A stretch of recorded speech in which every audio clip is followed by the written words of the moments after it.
All right, we have Kaylee still, my wife, my bride, the mother of my child, and 9th going into 10th grade girl small group leader. Yep. Kaylee, thanks for being here. Thanks for having me. We have these conversations all the time, but this will be the first one that we've had on camera in a long time. And so, Kaylee, tell us a little bit about who you are. I obviously know you really well, but for those of you who don't know Kaylee, tell them a little bit about your upbringing, kind of your family life. Yeah, so I was born in Atlanta, but my family moved to Wilmington when I was like 4 or 5, and I actually went to preschool at Scotts Hill, which is kind of funny.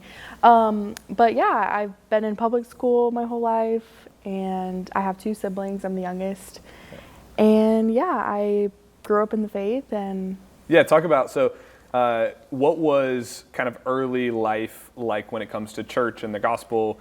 Did you have any sort of like at-home discipleship? Did you guys go to church regularly? What was that kind of like? Yeah, my parents did a good job at talking about Jesus and faith, and we went to church. And so I would say I was raised in a Christian home, and I accepted Christ at a young age, and I was always like super interested in church. I really liked going to church. It brought me a lot of peace even at a young age. And Talk about like what was the challenge, because I think not a lot of people, you were 7, 8 years old. Talk about the challenge of like accepting Christ at a young age and then having to like kind of cling to that as you got older. Yeah, for sure. Since I accepted Christ at a young age, I think none of my friends at school really knew who God was. None of them went to church. And so I think it was an interesting thing being like, wait, I have something that you don't. But I was so young, I didn't really know how to explain that to them. I think I always just knew that I was a little different, but I was still confident in that.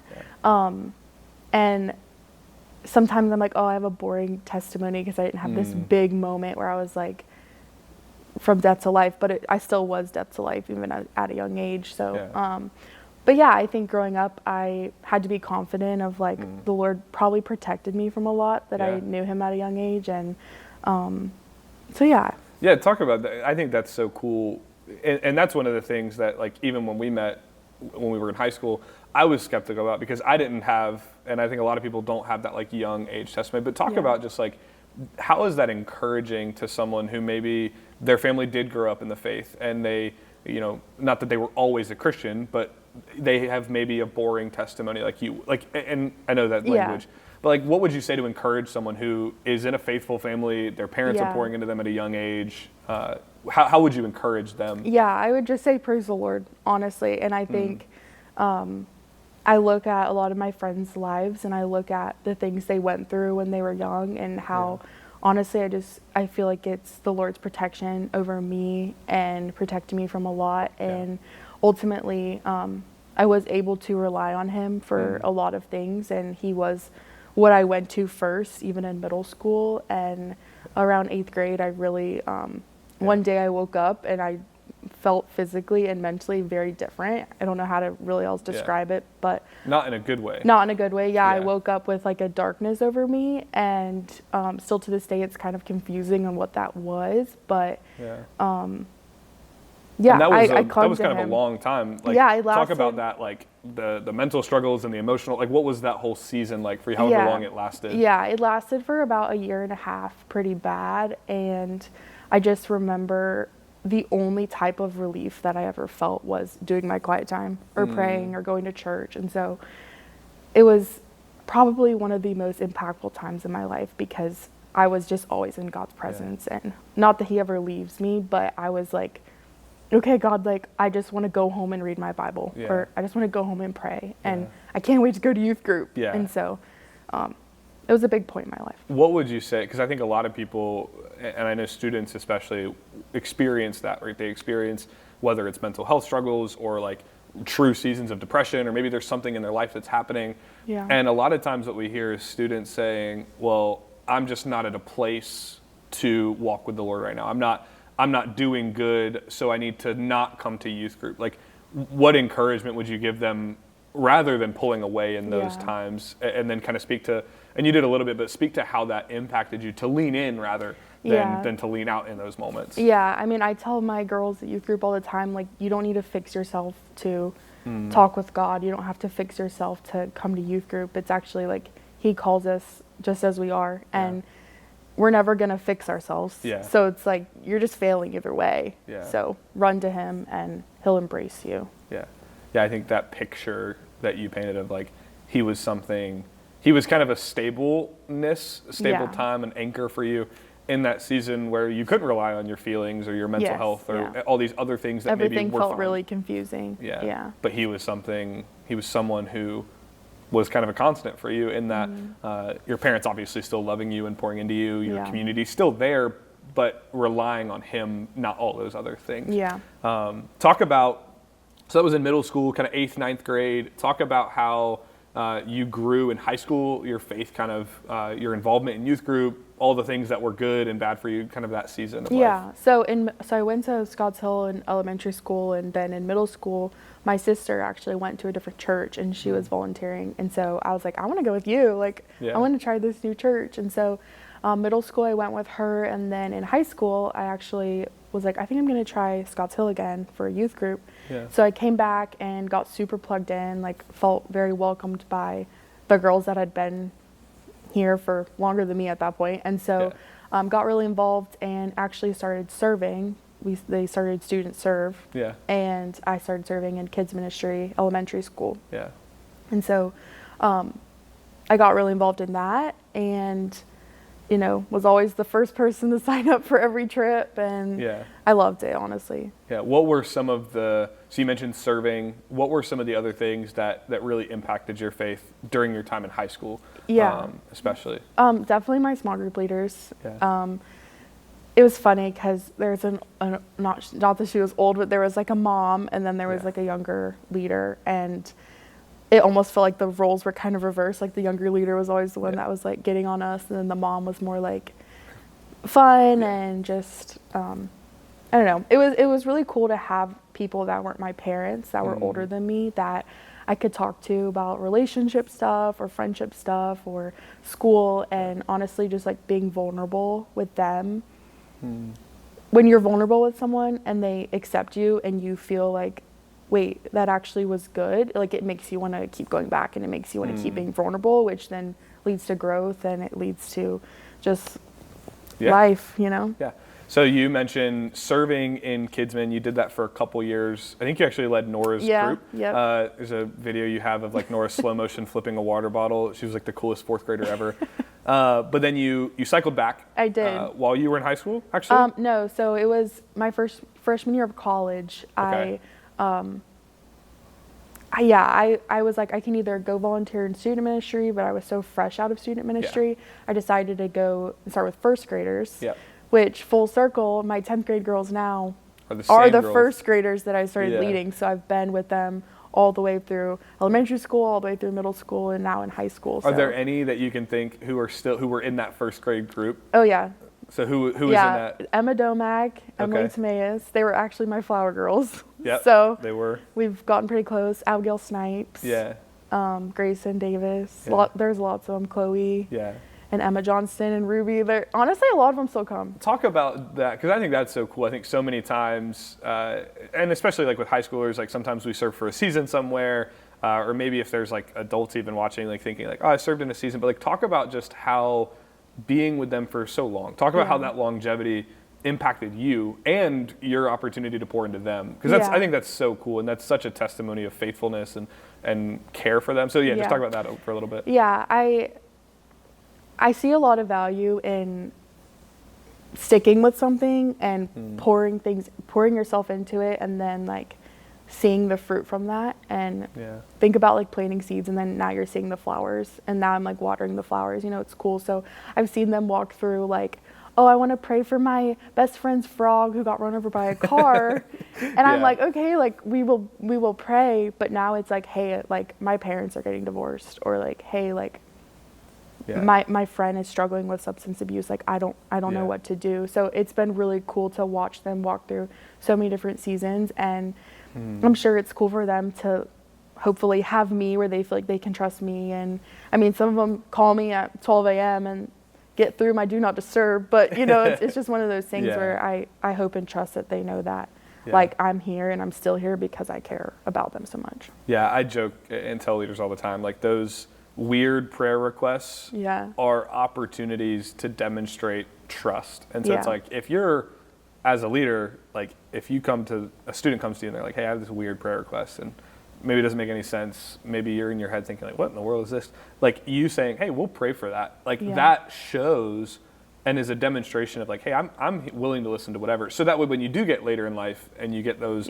maybe more intense or more hard prayer requests, you've shown, hey, I'm willing to hear even the weird stuff. Like we can walk through all the hard stuff too. And I know they've felt that. I get to see it from like a really cool vantage point of just seeing you constantly wanting to hang out with them or talk about them and like just you love them so much. And I think they don't often get to see that. And so really encouraging just from my vantage point, being involved in student ministry, obviously leading it, like seeing you have a hand in it. Talk about just how leading has grown you specifically, how serving and how pouring yourself out for, I guess, the better part of 8 years now. How has that transformed you? How has that shaped you as an individual, as someone who follows Christ yourself and is led by other people? How is leading? It's definitely held me accountable to keep learning. And I mean, they ask some pretty intense questions. Honestly, some Wednesday nights I come home to you and I'm like, hey, I don't know. Like, I don't know this. And then sometimes it's like, maybe I'm struggling with some of similar questions that they are. And I think it's been cool for me to learn alongside of them, but also still disciple them and also still like pour into them. And I mean, when they confess sin to me that I wasn't confessing in high school, like it's convicting, honestly, but it's also really cool. And I would say I'm growing alongside of them, and I just care about them a lot. Yeah, I was gonna say, you could just elaborate on that for a moment. And this is for any student who's watching this thinking like, man, I don't know if my leaders care for me, right? Maybe, and not for any reason that the leader has shown that, but just like maybe they doubt that, right? Maybe they're thinking like, I'm a burden. Maybe they're thinking I'm a lot. Like, talk about just a leader's heart for her students. Like, because again, I see it, but like just share for a little bit of just like what those girls mean to you, how they've impacted you, and just your heart for them, really. Yeah. Well, if I'm being honest, being a small group leader for a high schooler, it does require like quite a bit of time and like even just emotional care and stuff. So it's like if I didn't want to do it, I wouldn't do it. And if I didn't want to show up and I didn't want to be there, like I wouldn't be there. But I am, because I want to be there and I care. And honestly, all the other leaders there, like they would stop if they didn't want to be there. And so, and I think a lot of the leaders that serve in the student ministry are there because they've been impacted by somebody. And so honestly, we care, and we want them to know that we're here for them and to help them grow in their faith. Yeah, it's been really cool. I think that's my favorite part of leading in student ministry, is seeing leaders like you. Obviously, I have a front row seat to you, but seeing so many other leaders come in and just pour their lives out. Some for a couple seasons because that's all they have to offer, and like things change, and some for decades, right? Pouring them. But yeah, it's an unpaid thing. Nobody's asking you and they begging. ask me that a lot. Do you get paid to be here? I'm like, no, none of our leaders get paid to be here. They are there because they love students. They love student ministry. So kind of with that, Kay, kind of wrapping up our time, what is just one thing, and you've said kind of a lot, but what is just one thing, like if your girls are watching and they're listening, you're like, hey, I want you guys to take this, or for any other student too, what's something that you can leave them with or encourage them with from your story, your testimony, and now, like I said, now being in this side of it? Well, I have a regret from high school. And so oftentimes when I'm asked this question, my first thought is I regret not being friends with people in high school that were very different than me. And so I tell the girls, I'm like, you need to, if you're at lunch and there's the weird girl sitting by herself, like go talk with her, invite her to youth group, like give her your number and sit next to her in class. Or, I didn't take advantage of that because I was really only friends with people in high school that were the same as me. And I regret that deeply. And I think now being 26, like I'm just getting to the point where I like am really enjoying being friends with people that are very different than me, and it's beautiful. And so I wish I would have started that in high school, because also think about the opportunity you have to make them feel seen, you make them feel loved. And I mean, that leads to the gospel. Yeah. So. Yeah. I don't know if we'll keep this in, but I want to give you a chance to, just while we have you, you're talking on camera, like talk about how walking faithfully through being a wife and a mom, how has that impacted you and your faith? Still leading your girls, still pouring into them, still caring for them, but how has that been an enriching thing? And you can talk for a few minutes about it, because I think that's something that, culture is constantly telling, specifically the girls who are in middle and high school, like, hey, this is too burdensome. You're not going to be able to walk, and enjoy life and also be a mom or also be a wife. Like, just how has that enriched you? Yeah. And you can kind of just go off for a few minutes on that. Like, I want to take advantage of the time that we have here now. So at Elevate Weekend, I guess 2 years ago, I was 34 weeks pregnant. I was I gave birth 3 weeks later. Yeah. I was very pregnant, and I was extremely overwhelmed. I was so nervous. I wasn't feeling well. Like, I just went into the hallway and I just started sobbing, crying. And there was someone in the hallway with me. I think it was Summer Lambert. But anyways, I'm just like crying, and I'm like, I'm so scared. I'm so overwhelmed. Like, I don't know how I'm going to do this. And then one of my girls, Bella, comes running out, and she's just like, it's my time. I'm getting saved. I'm giving my life to Christ. Like, this is it, and I'm just like, then she's like, why are you crying? And here we are, like, in that moment, I'm like so scared. It makes me emotional, but like, I'm so scared. But I still entered into that with her. And I was like, okay, like, this is what's more important right now.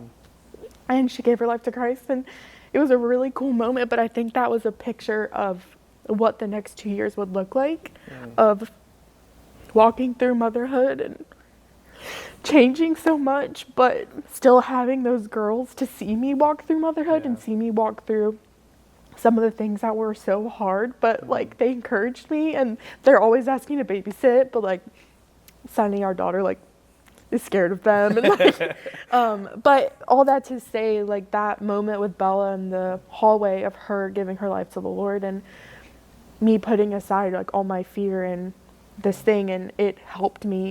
It distracted me in a way, because I'm like, I'm serving and I'm pouring myself out to someone else, and you kind of get the eyes off of yourself. So in a way, it's kind of like a break, but also at the same time, it's been cool to show them that like being a mom is fun, and especially in culture today where, like you said, people are not pro-life, people are not even acknowledging moms the way that people should be. So I think it's cool for them to see, like, wait, Kaylee loves being a mom. Like, being a mom is the best thing. And is a good leader. Like, and, and I'm still able able to do both. And it's been cool to bring them into my motherhood in a way. So.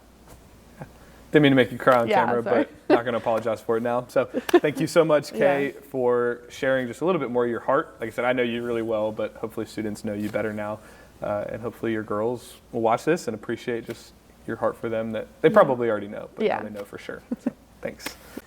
Okay, to wrap out our time officially, I got Mary Margaret, who is your co-leader, to send me a couple of questions. We're just going to rapid fire. So I'll ask you a question, take a couple seconds, and then just give me your first answer. So, ready? Okay. What's your favorite part about leading with Mary Margaret? She's my bestie. What is the first thing that you do at unplugged free time? Be alone.